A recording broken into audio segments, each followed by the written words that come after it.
Okay, everyone, let's take a look at a problem today involving Doppler shift. We have a situation where Shane is standing at a bus stop, and I'm approaching him in my car traveling at 21.0 meters per second. I'm going to honk my horn at him at 350 hertz, and Shane, being rather suspicious of what I intend to do, he decides to run away at 7.00 meters per second. So 2 questions in this problem. Number 1, what frequency will Shane hear when he's standing still? And number 2, what frequency will you hear when he's running away? So I need to show you the equation that we had in our notes the other day to make sure that all the variables actually make sense. So this is the one you have. F prime is F Vs plus Vd over Vs minus Ve. This is a slightly different kind of equation in that although we're going to make it scalar, the directions are going to be important and it's going to change the signs of some of these variables. So we'll start off with simple stuff. F prime is merely the frequency that Shane will hear, the perceived change in frequency. F is the actual frequency of the horn that's being released. We'll talk about that in a second. Vs is the speed of sound. Now the speed of sound you assume is 343 meters per second if there's no information about temperature, which there isn't in this question, so we're going to make that assumption.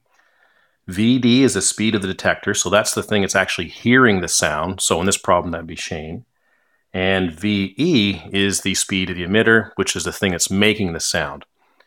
Now, what makes it stand out as, kind of different from what we've done so far is that the value of Vd and Ve being either positive or negative, not changing this equation being plus or minus, but whether we're adding a positive value or adding a negative value for the detector and the same thing for the emitter, depends on their relative motion. What are they actually doing?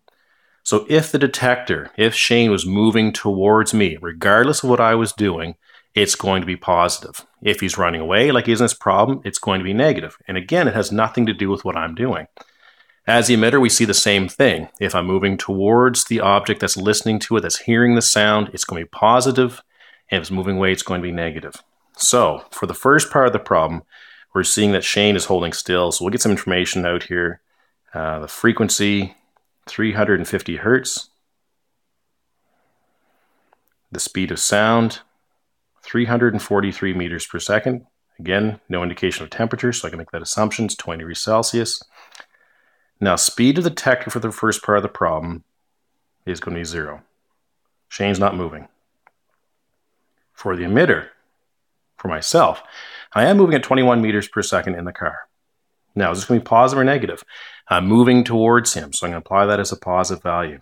If I was backing up or driving away from him, again, regardless of what he was doing, it's going to be a negative value. But moving towards him, so positive. So now I can plug in my values, 350 hertz and 343 meters per second. Plus, just put it in, 0 meters per second and 343.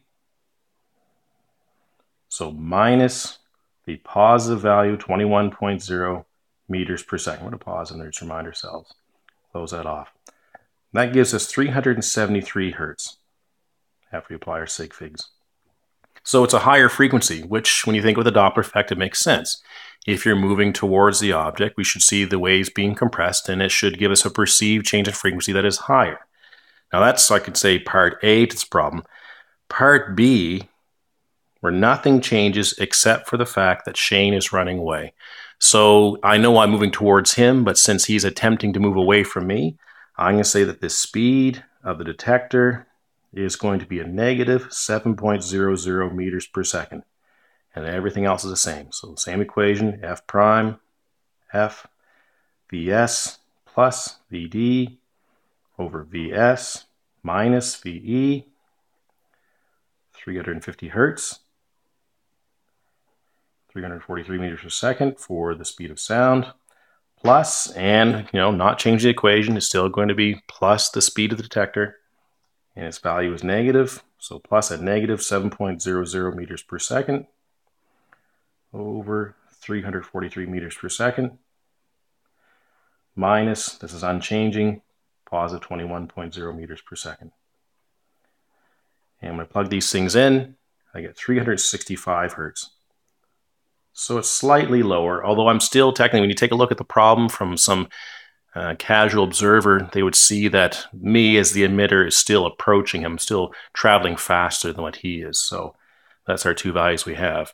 So that's how you approach these kind of questions. Just really acknowledge whether the sign of the detector and the emitter is going to be positive or negative, and keep this standard equation right here. I suppose you could ask what question or kind of frequency Shane would make when he hits the windshield of my car, but I guess that's a question for another day.